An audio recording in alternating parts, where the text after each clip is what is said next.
Welcome back on the Good Morning Artesia radio show. And joining us now to talk about the Pecos Valley Bassmasters and fish is Joby Houghtaling. Good morning, Joby. Hello.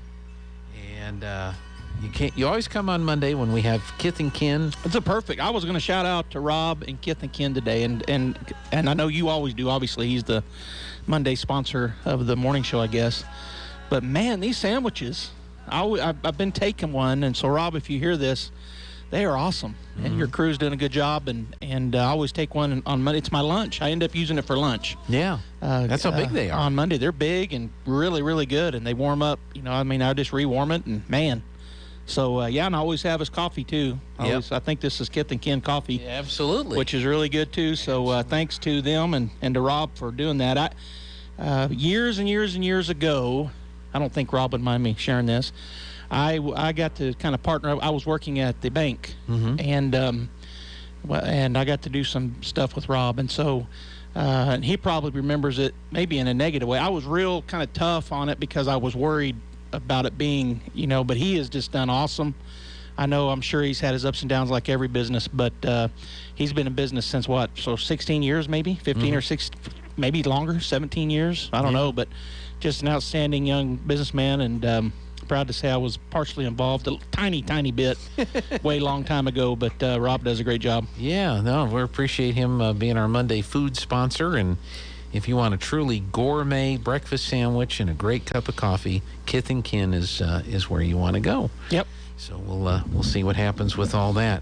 Well, let's talk fishing, and what's the latest in the world of the fish right now? Well, so fishing is still going on as we talk every week for the Pecos Valley Bassmasters. We have 2 more tournaments plus our championship, and I was thinking about all of this last week as I was considering what we've got coming up with Bulldog Sports. And every year I have to try to manipulate my schedule around to be able to try to do everything. I like to do it all if I can. But we definitely have 2 more tournaments and our championship. And looking forward to it. I missed last month, as we talked about it a couple weeks ago. I wasn't able to go because we were down in Granbury, Texas with my oldest and his wife and our 1-year-old. We had her birthday party, and so I didn't go to Fort Phantom Hill. But this month we're going back to Breckenridge, Texas, and that is Lake Hubbard Creek. It's called Hubbard Creek. I saw up at the lake in front of it. I don't think it says that, but I think it's Hubbard Creek Lake. And a really good fishery, or at least we've had good luck on that lake. And so I'm looking forward to that. We've had West Texas and us both have had a lot of flooding this year, as you know.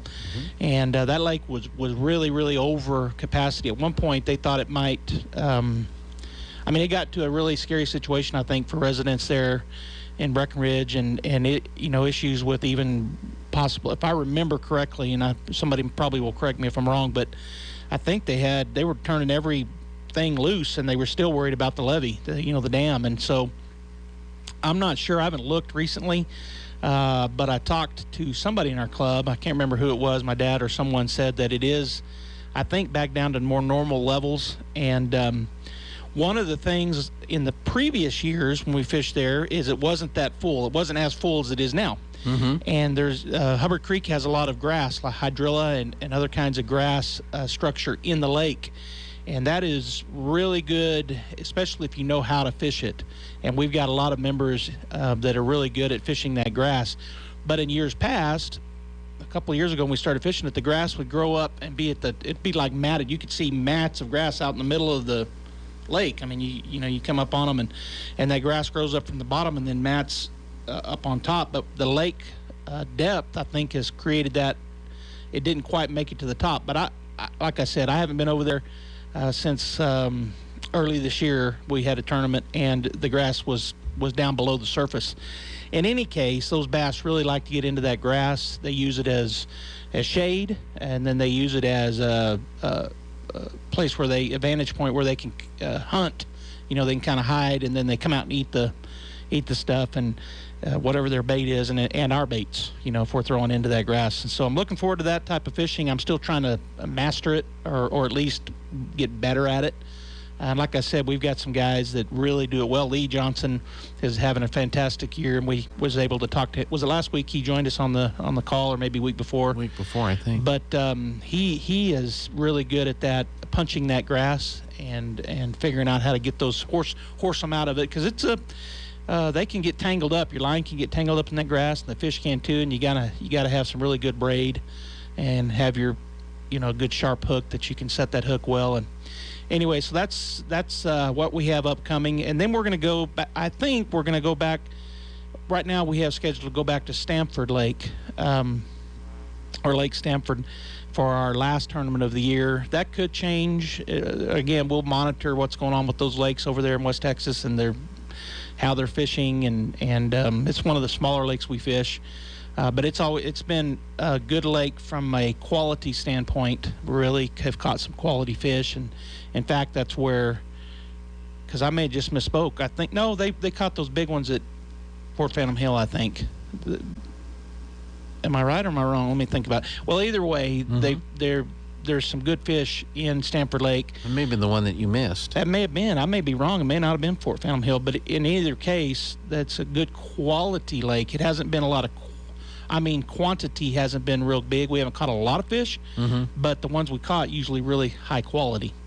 And so looking forward to those two tournaments, both at Hubbard and at Stamford, if that's where we end up going. And then, of course, our championship will be in October, and that is yet to be determined. We will, as a club, will vote on one of those lakes that we fished this year.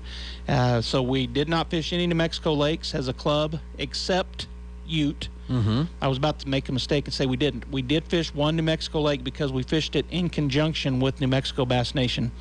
But other than that, we fished all Texas this year. And so next year, I'm hoping that the lakes here have some water in them, and with the water that we've had this year, maybe they will. And hopefully the fish are biting well. I saw a report on Elephant Butte, which is still really, really low, but it's such a big lake that there's still a lot of water. But it was like 7%. That's where it's at, 7%. Wow. So that's, what was it before the recent rains? Yeah, it was lower. Lower than that. Yes. Wow. And so it's been low like that for years now. Yeah. I pulled up Hubbard Creek Reservoir. Okay. And their water level. Yep. And this is as of August 9th. So that's today. They're at 97.2% full. So it has come down a little. And you see those spikes there in June. That's when we were really getting all that rain. And you see those real heavy spikes where it got way over full. Right. They were turning everything. They had every gate open, and they were really, there was some concern there. Yeah. It flooded pretty bad. But, yeah, so it's full. I'm hoping that grass is up where we can see it and really utilize that, because those fish, and you don't have to see it up on the water, but it helps to know where those are at. You can go around and find it, with our equipment. But yeah, thanks for pulling that up. So Hubbard Creek is a pretty big reservoir. It's not huge, but it's one of our kind of mid-sized ones. Well, probably one of the bigger ones we fish. Yeah. And they've got it here. A lot of quality lake, a lot of quality water. They say here it's 51 miles northeast of Abilene, 5 miles west of Breckenridge, which he said surface area is 14,922 acres. Maximum depth is 60 feet. And the conservation pool elevation is 1,183 feet. So, but yeah, you can see where, if you're looking online, that little map that they have, that's a pretty big area. So which part of that do you guys tend to go into to do your fishing? Well, so as you're looking at that map, you can see that red line that crosses there. That's a bridge. That's a highway. And so we put in right there on the left. So if you're looking at that map, the left side of the water of the blue area. The west side. The west side. Yeah, the west side. There's a boat ramp right there. And our guys, all of our guys, we fish all over that lake. We go to the south and to the north. Obviously, the north is the bigger portion of the lake. But we fish all over it. And have had good luck. You can kind of see some islands out there. The last time, last year when I fished, I had boat issues on one of the days, and we had a couple of our boaters that didn't have non-boaters, and so we were able to continue fishing.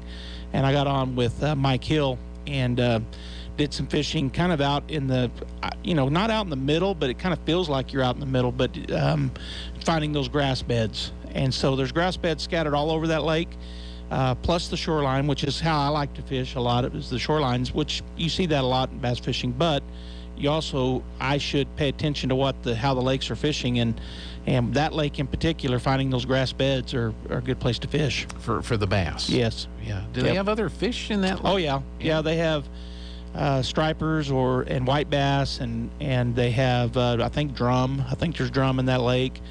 And I don't know about smallmouth. I can't remember. I don't think we've ever caught any smallmouth in that lake. But one of the things that you said there is you're reading it 60 foot deep, so it's not a real deep lake.